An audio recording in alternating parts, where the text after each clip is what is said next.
você tem um encéfalo, né? Porque o cérebro é uma parte do encéfalo, né? O encéfalo inclui o cérebro e o tronco encefálico.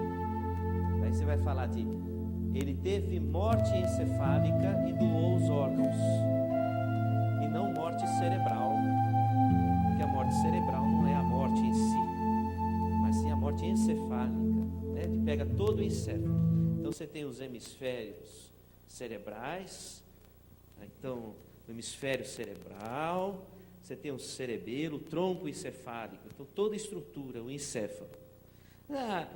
A questão primeira que nós poderíamos indagar é se o pensamento ele é produzido por essa estrutura, tá? O pensamento é produzido por esse sistema de neurônios. Então essa é uma indagação científica para a qual a ciência não tem resposta. Quer dizer, cientificamente não se sabe de onde vem a estrutura formal do pensamento, se vem do cérebro ou se vem de um outro sistema. É uma coisa que ficou sem resposta. De sorte que a visão biomédica materialista, ela não tem ainda uma confirmação científica. É tão, vamos dizer assim, místico se falar que você é seu corpo e seu cérebro produz os seus pensamentos, quanto falar dos anjos, vamos dizer assim. As duas situações são situações místicas. O que complica é perceber que muitos cientistas materialistas não compreendem a mística na qual se envolvem ao acreditar que o materialismo seja uma resposta existencial, pois não há comprovação científica para essa afirmação. A grande questão começa a se aprofundar quando nos estudos das redes neurais, quer dizer, o cérebro como um computador, de sorte que vai ser possível se fazer um computador que chegue a competir com o cérebro. O cérebro é um computador. Então se estuda as redes neurais, mas de qualquer forma não há computador que não tenha tido um programador. Então há sempre necessidade de se recorrer a um metassistema, um sistema que vem de fora, um metassistema. Então se o cérebro é um computador e as redes neurais elaboram esse tipo de raciocínio, então onde é que está o programador desse computador? Então isso nos leva a pensar, mais uma vez dizendo, naquilo que nós vamos chamar de metassistema. Também existe uma outra questão. Se os seus órgãos sensoriais levam informação para córtex do cérebro, e todas que eles captam, e você vai selecionar aquelas que te interessam, bom, mas se as informações sensoriais estão todas na córtex, qual é que é a área cerebral que seleciona de tudo aquilo que veio dos órgãos do sentido, o que você vai perceber? Como não existe nenhuma área hierarquicamente superior à córtex cerebral, isso deveria vir de fora do cérebro. Então chega uma informação, por exemplo, tátil, na sua córtex, e ela fica ali. Se você não quiser, você não percebe aquilo. Mas fica a informação. Mas se você quiser, você vai lá e percebe. Como alguém que fala, olha, ouve o barulho. Você fala, pera lá, deixa eu ouvir. Aí você silencia. Ouvi, estou ouvindo, realmente, tem alguém falando lá fora. Então, você percebeu que você foi lá buscar. Mas se a informação isso já estava, porque se havia barulho, seu ouvido captou certamente e foi para a córtex, mas você não tinha percebido. Você refinou para você perceber o que você já estava ouvindo. Eu ouvi, eram 2 notas que foram tocadas no piano. Eu ouvi as 2 notas, mas agora eu estou percebendo que eram 2 notas diferentes. Era um dó e um ré. De chofre me pareceu um dó e um dó. Mas prestando bem atenção, é um dó e um ré. Então, vamos dizer, a informação chegou, mas ela chegou no pico máximo da expressão do cerebral, da hierarquia cerebral, a córtex. Agora, para você escolher o que está na córtex, você usa que área do cérebro, se não tem nada além da córtex? Então, alguma coisa, alguma estrutura deve vir para além da córtex, superiormente ao cérebro, extracerebral. Então, esse é um raciocínio também que nos leva a um metasistema. Outra questão também, um neurônio precisa de oxigênio e de glicose para funcionar. Um neurônio precisa de oxigênio e glicose para funcionar. Muito bem, mas o oxigênio e a glicose chegam pela microcirculação cerebral. Muito bem. Então, pera lá. Bom, mas se o neurônio depende da microcirculação, quem comanda o quê? É a microcirculação ou o sistema cardiovascular que comanda o cérebro. Porque se não chegar sangue no cérebro, o cérebro não funciona. Mas se não chegar informação neurológica, autonômica, no coração, o coração não pulsa. Então, pera lá. Então, o cérebro manda no sistema vascular, e o sistema vascular manda no cérebro. Mas, então, onde é que está o nível hierárquico? Afinal, de onde veio o pensamento? Do sistema vascular ou do sistema nervoso, neuronal? Não, pera lá, veja bem. Os lobos frontais só surgiram depois que se formou o sistema carotídeo, que irriga as áreas frontais do cérebro. Quando evolutivamente não existia o sistema carotídeo, de sorte que o encéfalo era irrigado somente pelo sistema vértebro-basilar, então você tinha aquilo que corresponde à parte posterior e média do cérebro. Sem o sistema carotídeo não se forma a artéria cerebral anterior e não irriga o lobo frontal. Então não existe lobo frontal se não tiver irrigação. Então pera lá. Para que surgisse o cérebro, houve necessidade para que surgisse áreas nobres do cérebro, houve necessidade de que aparecesse um sistema circulatório que viabilizasse, que chegasse nutrientes na região. Quando você utiliza uma área do cérebro, aquela área fica mais irrigada do ponto de vista sanguíneo. E isso você detecta no PET scan.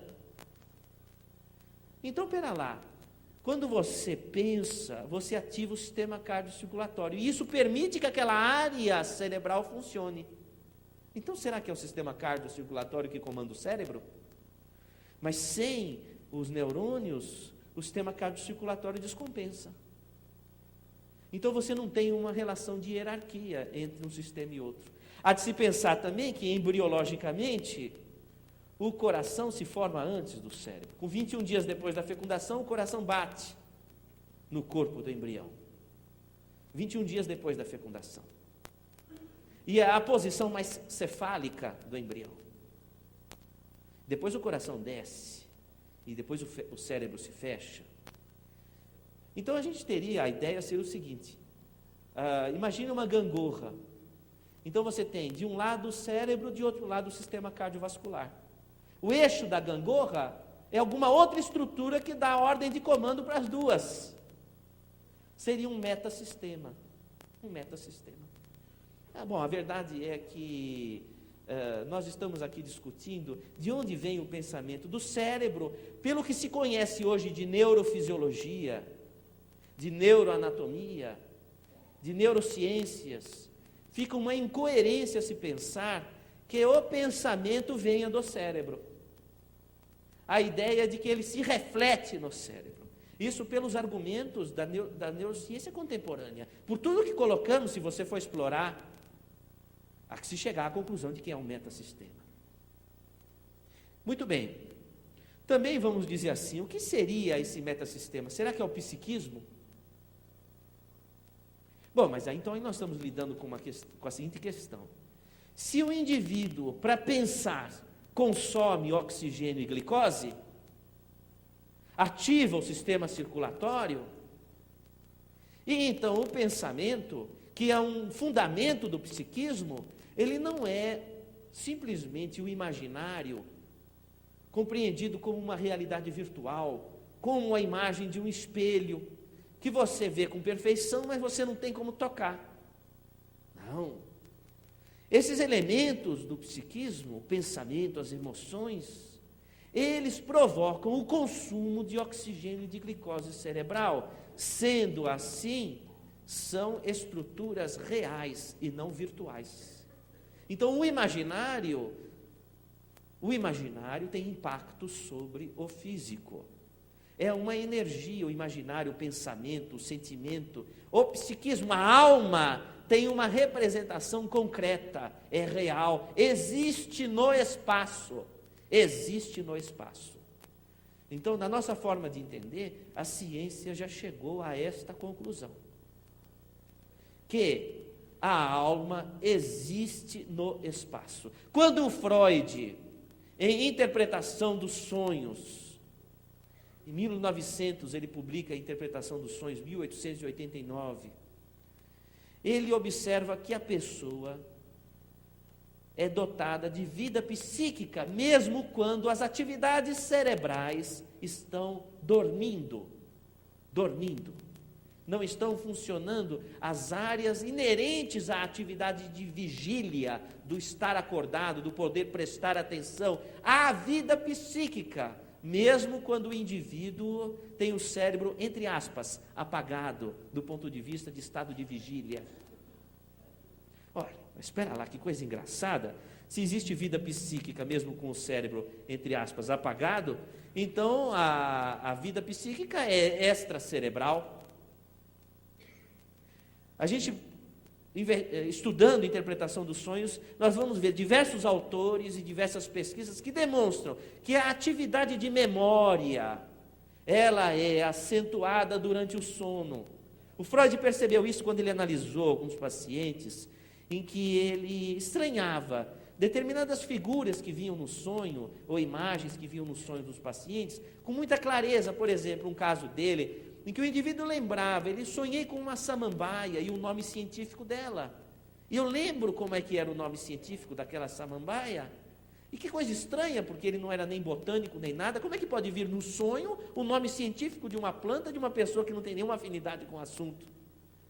Até ele, investigando a questão, veio à tona que aquele paciente havia visitado uma casa de um amigo que era comum do Freud e tinha pendurado um quadro em que tinha uma samambaia e o nome científico da samambaia. O Freud bateu o olho e falou: é o sonho do meu paciente. Então, na verdade, durante o sono, ele tem a memória acentuada, de sorte que ele, acordado, não lembrava dos fatos, mas dormindo ele lembrou. E esse é interessante também, os estudos de amnésia na neurofisiologia. O indivíduo, por exemplo, ele tem uma lesão em áreas de memória do cérebro. Então você mostra cartas para ele, cartas coloridas ou cartas de baralho, ele vê aquelas cartas, no minuto seguinte ele não lembra mais o que viu. Mas se você fizer a experiência, ele dorme, ele sonha com as cartas que ele viu, ele diz: sonhei com essas cartas, mas ele não lembra que ele viu aquelas cartas. Foram casos que foram estudados recentemente, com publicações na Science, inclusive, demonstrando que o indivíduo tem uma ativação da memória durante o sono. Na verdade, a interpretação de sonhos do Freud é a prova mais cabal da existência da alma. E então, não é à toa que o Freud acaba dizendo, entre aspas, vou colocar dessa forma: bom, se não há lesões físicas para os problemas psíquicos que nós pesquisamos nos hospitais psiquiátricos, se a alma, e Freud chamava de alma, não é o cérebro, mas está fora dele, então meu paciente deita no divã, eu dou as costas para ele e nós vamos conversar, um diálogo de alma para alma. E o inconsciente, o eu verdadeiro, qual é a profundidade do inconsciente? O inconsciente é um poço sem fundo, não se sabe para onde vai o inconsciente. Freud não poderia ter descoberto o inconsciente como descobriu, e ainda falado de reencarnação. Primeiro porque ao descobrir o inconsciente, ele disse que você não conhece a maior parte de você mesmo. Que você não é dono daquilo que você sente. Você não detém a propriedade de comando das coisas que pulsam dentro de você. A noção precisa e exata do que você é. Tudo bem. Falar isso para vocês é tranquilo, mas vai falar para o monarca, para o papa ou para o bispo. Derroga uma lei de poder. Então foi terrível falar. E se o Freud, sabendo que o inconsciente surgia num momento pré-conceptual, ou seja, surgia antes da fecundação, portanto, a alma pré-existia à formação do corpo, sabendo disso porque era um judeu, e a base da ortodoxia judaica é reencarnacionista, e ele sabia. Mas se ele já dizia que existia um inconsciente, que você não era dono de você, ele teria que enfrentar o que enfrentou. Pois teve até Hitler que invadiu sua casa. Como é que ele ia dizer para o senhor Hitler: o senhor não é dono das coisas que fala, que sente, que pensa?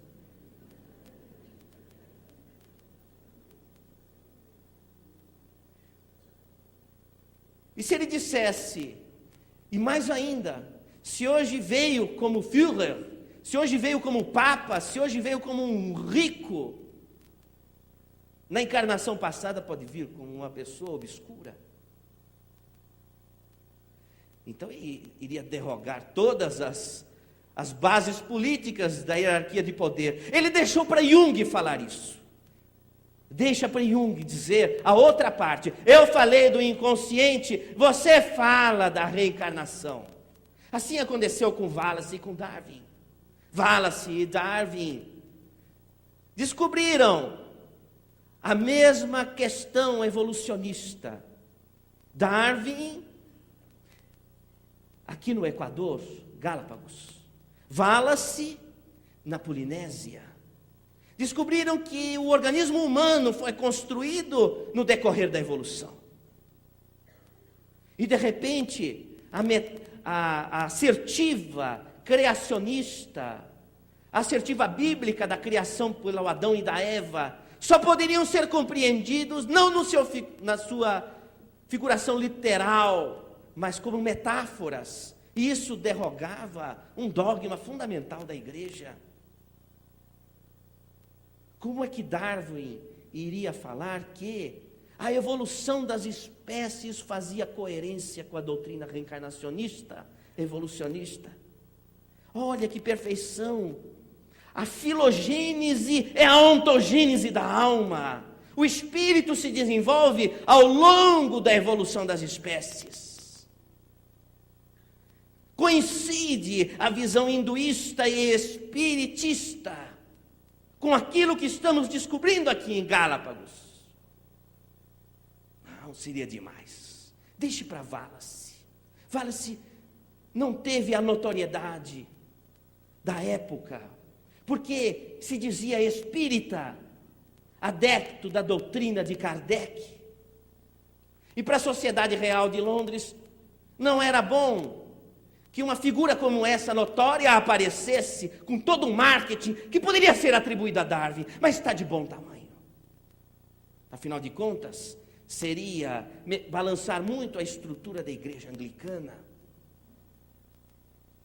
Deixe para Wallace. No tempo certo, Wallace começa a aparecer nas suas convicções.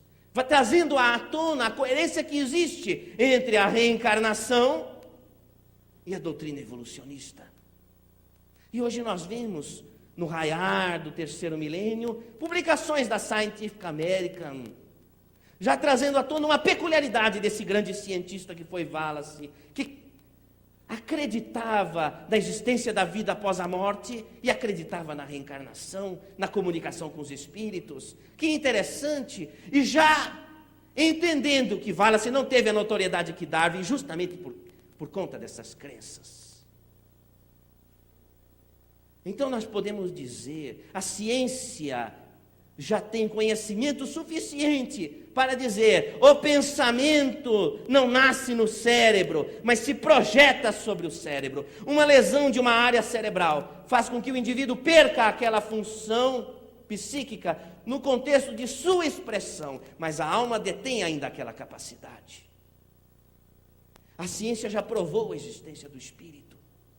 Já é mais do que óbvio. O que falta não é conhecimento científico, mas autoconhecimento. Porque na medida em que você se conhece, então você descobre que você não é seu corpo, que você é um espírito na sua essência. E essa é a comprovação da existência do espírito. Agora, se você não tem dentro de você o autoconhecimento que te permite enxergar na sua essência, nas suas origens e no seu destino, com que olhos você vai enxergar os espíritos que te rondam, que te sondam? Se você não se enxerga como você é, como você vai enxergar aquele que está perto de você? Se aparecer aqui nesse momento um espírito, ele ouvirá, com todas as suas luzes, concretização da matéria física, expressões físicas de suas emoções retratadas na luz, que você vai ver com seus olhos. Mas quem dirá que você está vendo o espírito? Se você não é capaz de sentir o que ele está sentindo. Ver o espírito, sentir o outro. Você enxerga o teu marido, a tua esposa, o teu filho, você o vê. Se você não se enxerga a si próprio naquilo que é seu futuro e sua origem, como é que você vai ver o outro? Se você não sente o que o outro necessita, não enxerga dentro da tua casa, com que olhos você vai ver a espiritualidade? A ciência já descobriu o espírito. Nós é que não nos descobrimos. A próxima etapa é a etapa da autodescoberta. A busca do espírito em laboratório, tudo isso já está concretizado.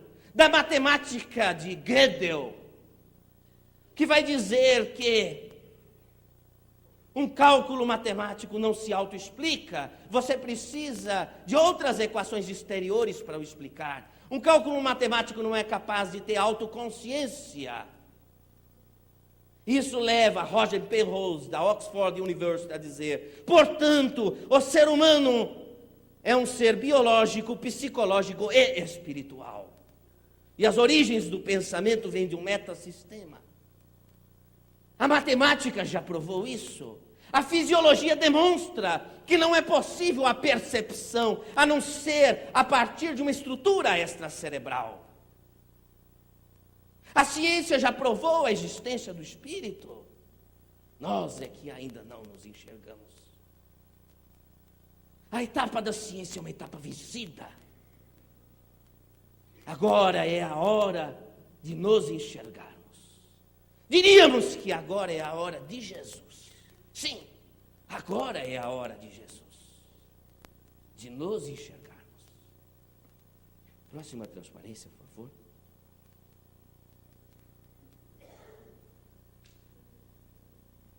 Se não é verdade as questões que estamos colocando, nós poderíamos dizer que há uma estrutura ímpar no cérebro, que é o complexo pineal formado pelo núcleo supraquiasmático e pela glândula pineal.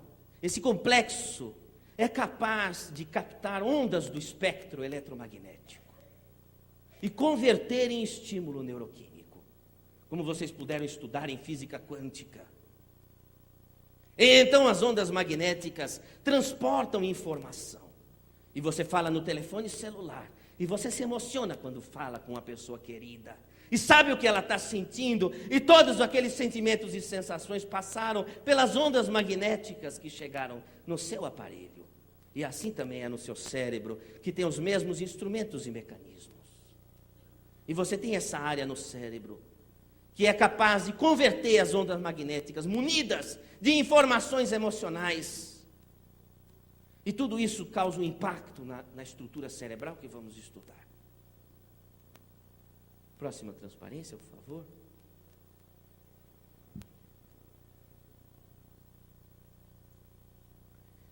E então a glândula pineal, fotografada aqui, pode ir passando as outras assim com certa.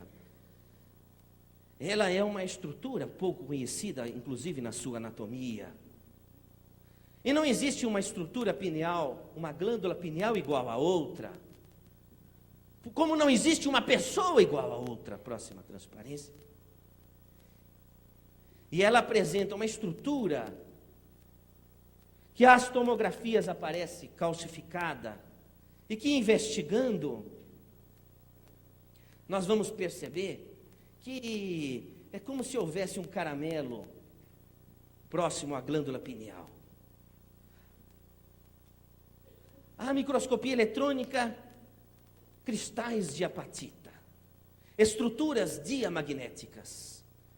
A apatita, pode passar a próxima, por favor? A apatita, vamos deixar aqui por enquanto. A apatita, ela possui camadas de elétrons na sua superfície. E essas camadas de elétrons impedem que uma onda magnética, ela transfixe a estrutura. Então ela ricocheteia a estrutura. O que vai acontecer? Próxima transparência, por favor.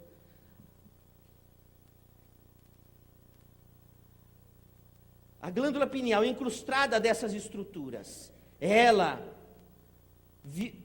vindo até ela, uma onda magnética, bate num cristal que ricocheteia para outro, batendo naquele cristal vai para outro, e assim sucessivamente, como uma bola numa mesa de bilhar, que fica sequestrada.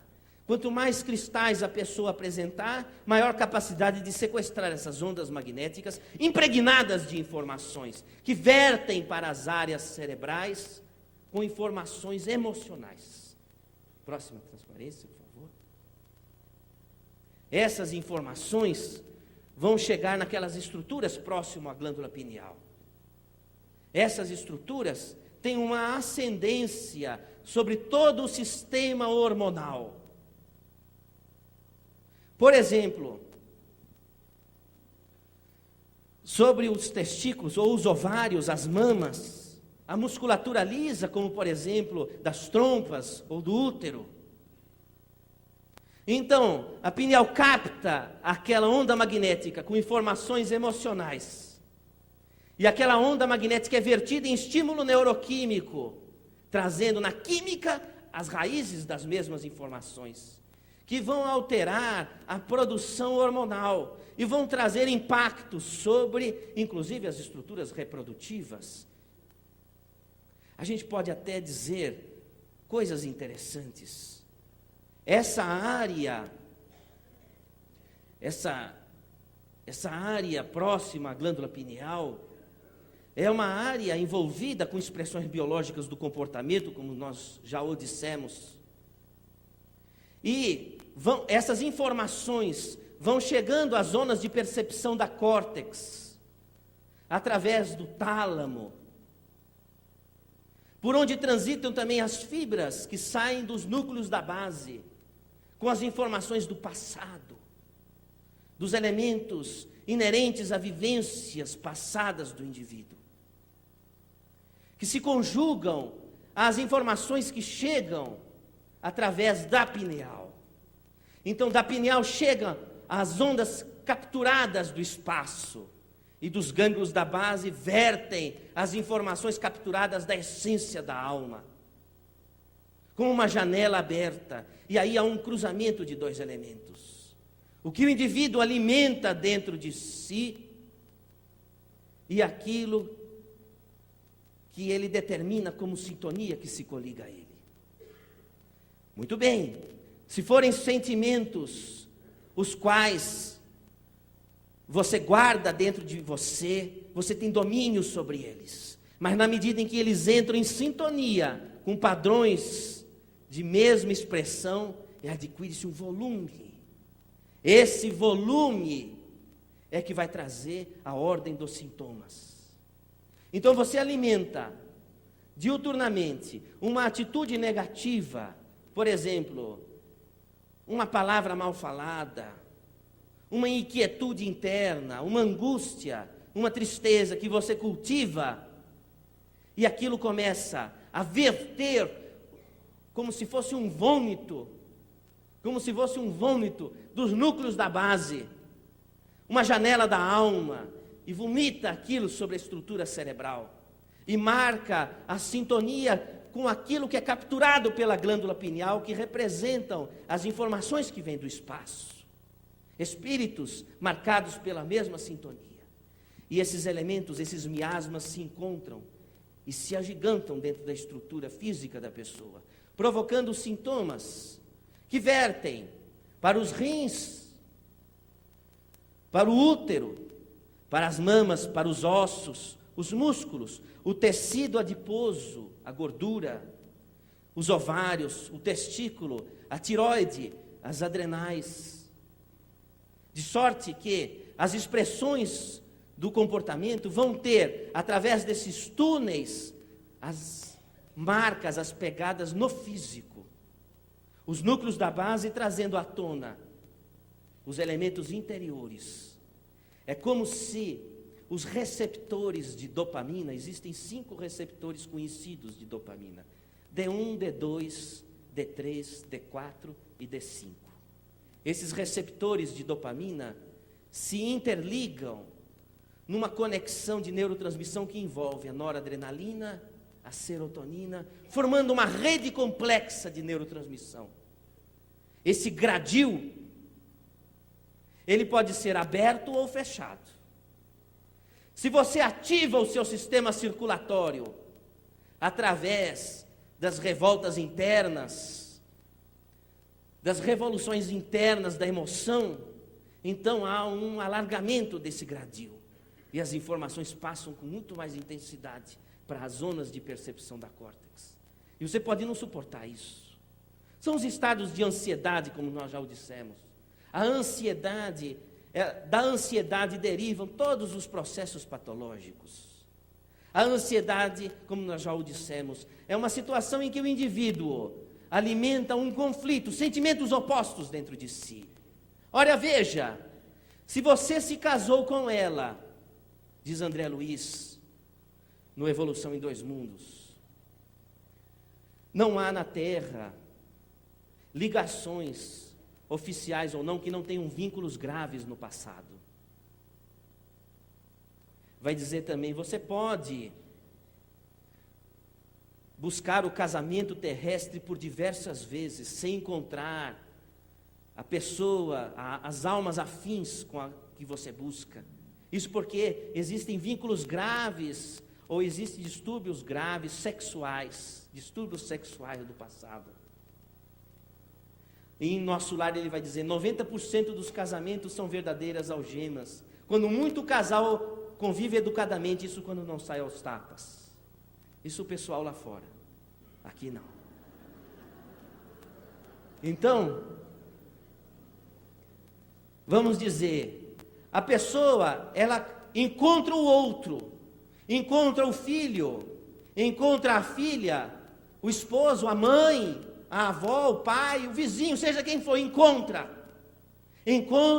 para cultivar o amor. Mas vem de uma dinâmica do passado alicerçada no desatino, no distúrbio. Então o que acontece? Um choque de emoções, de sentimentos. Eu amo agora, mas eu não amei no passado. Um choque daquilo que está por vir e aquilo que se foi. E isso provoca uma culpa, isso provoca uma revolução interna, a ansiedade. E a ansiedade, ela vai ter impacto no sistema nervoso autônomo, provocando as alterações físicas, como nós o dissemos, e vai ter impacto no psiquismo, mexendo com os comportamentos biológicos, como já o dissemos, a sexualidade, a fome, o sono e a agressividade.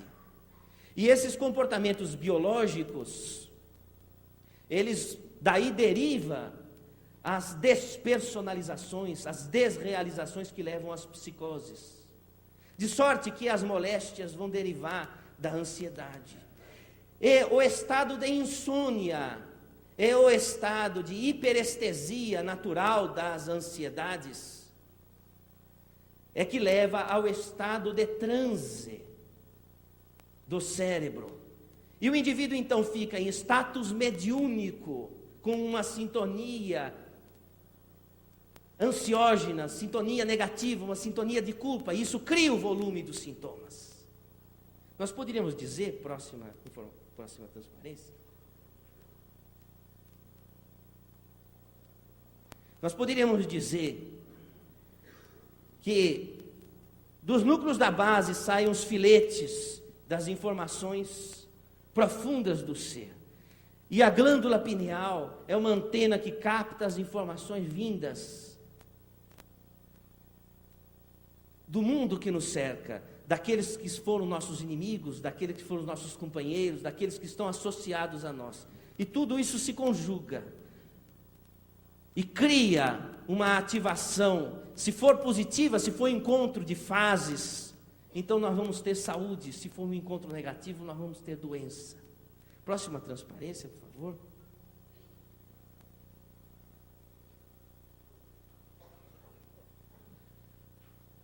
A malha, a rede dos núcleos da base é composta por uma química complexa de neurotransmissores, como nós dissemos.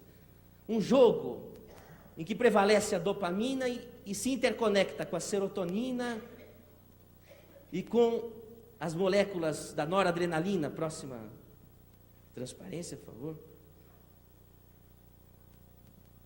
E então nós vamos ter que esses neurônios, formando essa rede, perfazem essa comunicação através de uma química que vai traduzir a sintonia magnética na qual o indivíduo se conectou. Próxima transparência, por favor.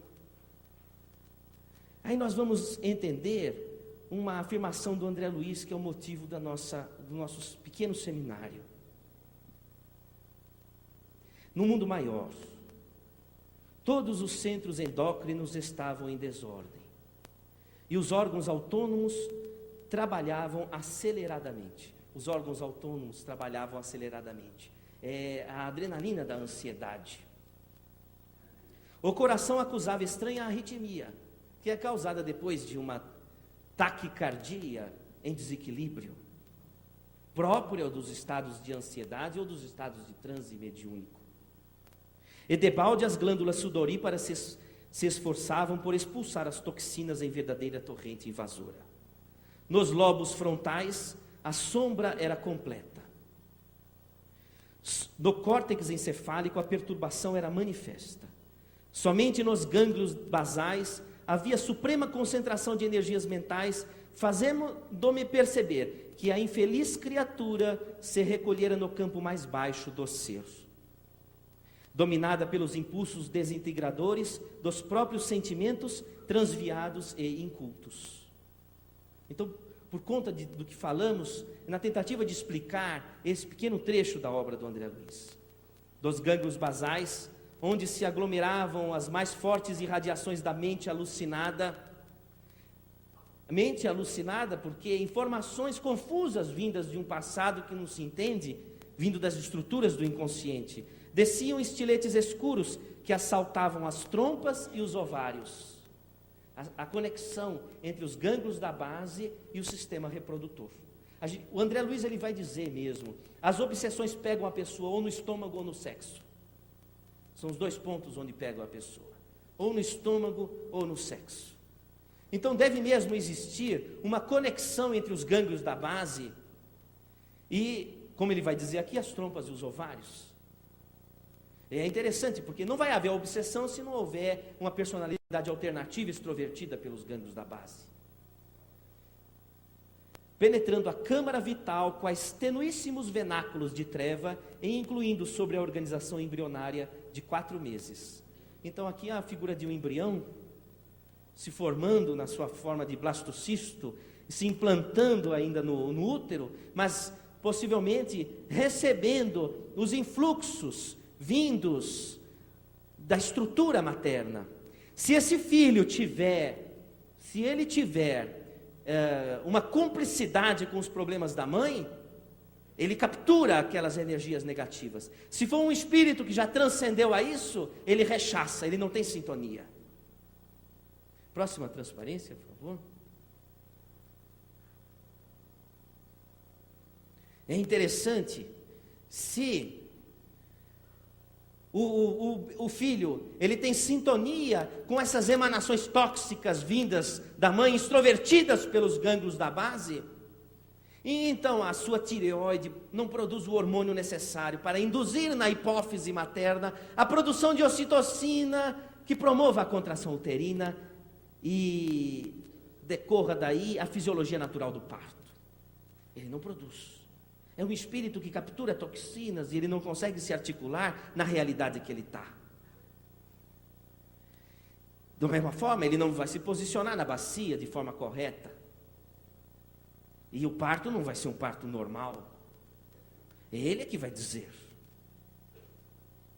Então o espírito, ele pode absorver essas toxinas vindas da mãe, ou ele pode rechaçar se não houver cumplicidade. Próxima transparência. De sorte que nós poderíamos dizer que os núcleos da base, eles vão ter acesso a duas estruturas eixo. Uma é os lobos frontais, como o André Luiz coloca aqui. E os lobos frontais são estruturas da anatomia humana que ainda não terminaram a sua evolução.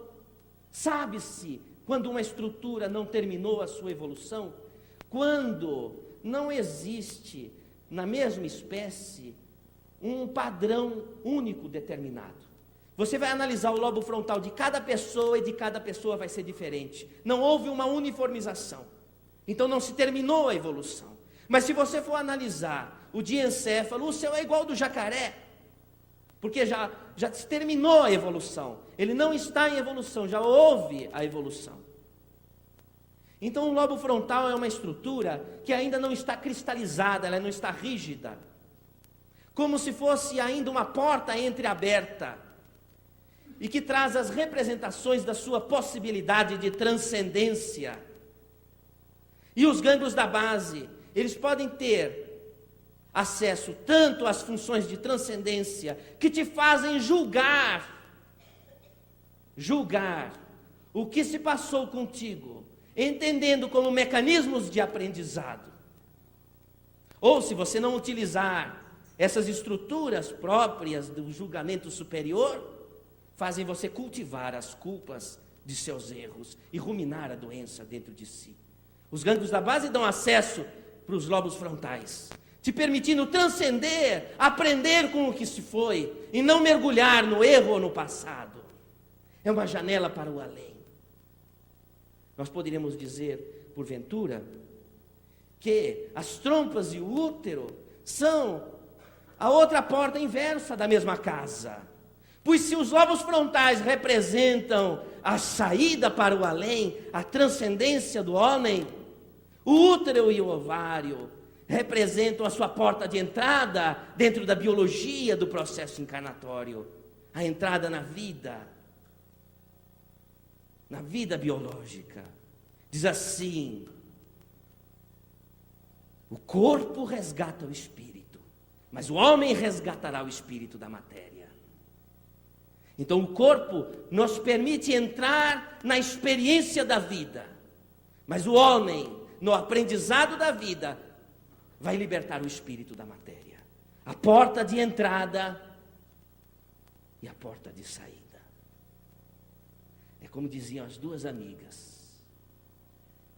Era Maria e era Isabel.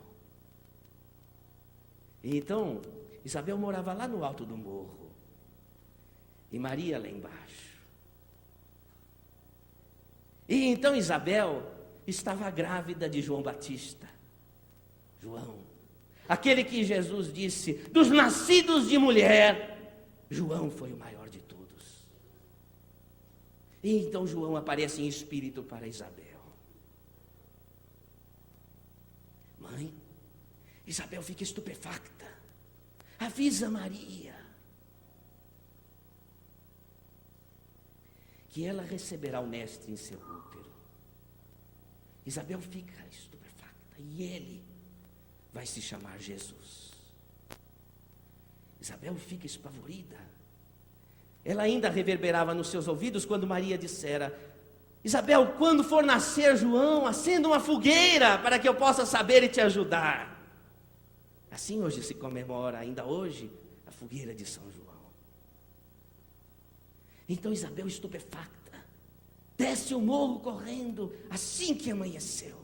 Maria, Maria, batendo a porta.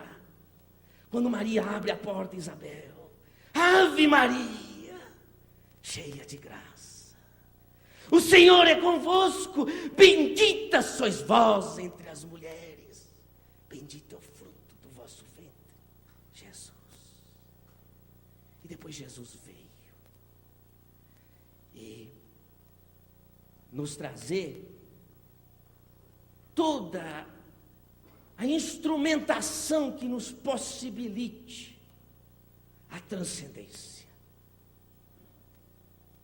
E então os apóstolos indagavam: mas como chegar a Deus? Como chegar ao Pai? Jesus nos deixa a palavra simples: Pai que está em toda parte. Se está em toda parte, está em nossos corações. Teu nome seja luz em nossos corações. Porque se nós fizermos luz em nossos corações, o reino divino estará conosco. O pão de cada dia nos dai hoje, nos privando da miséria material. Mas nos ensinou também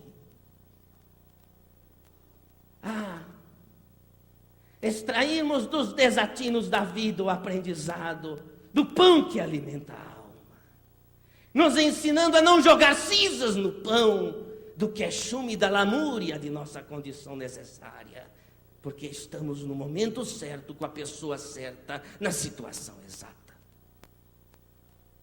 Perdoa as nossas faltas, alivia nosso coração, nos ensina a perdoar. Livra-nos do mal. O mal não existe. Deus é amor. O universo é amor. O homem foi feito à imagem e semelhança de Deus. Portanto, foi construído em amor. O que não é amor é uma realidade virtual, subproduto de nossa ignorância. O mal não existe, pois teu reino é de amor e de luz. Sempre foi, por todos os tempos, o é hoje, e o será para sempre. E de sorte que Jesus vem trazer para nós, nessas simples palavras, a figuração das nossas possibilidades de transcendência. Se nós soubermos cativar estes argumentos na nossa rotina diária, sairmos destas portas, como Paulo entrou, as portas de Damasco, transformado em si, enxergando os argumentos fundamentais da ciência cristã.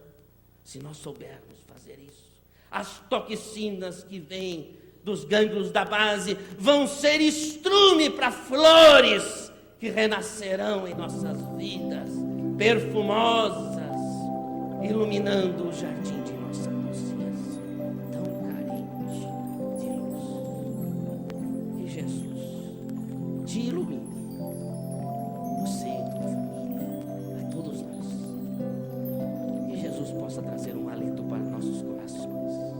Que estas palavras, subprodutos da ciência, possam ser traduzidas no ato simples, lá dentro de casa, anonimamente, na nossa primeira experiência que nos conecta com a sociedade, ali na mesma cama, no mesmo quarto, transitando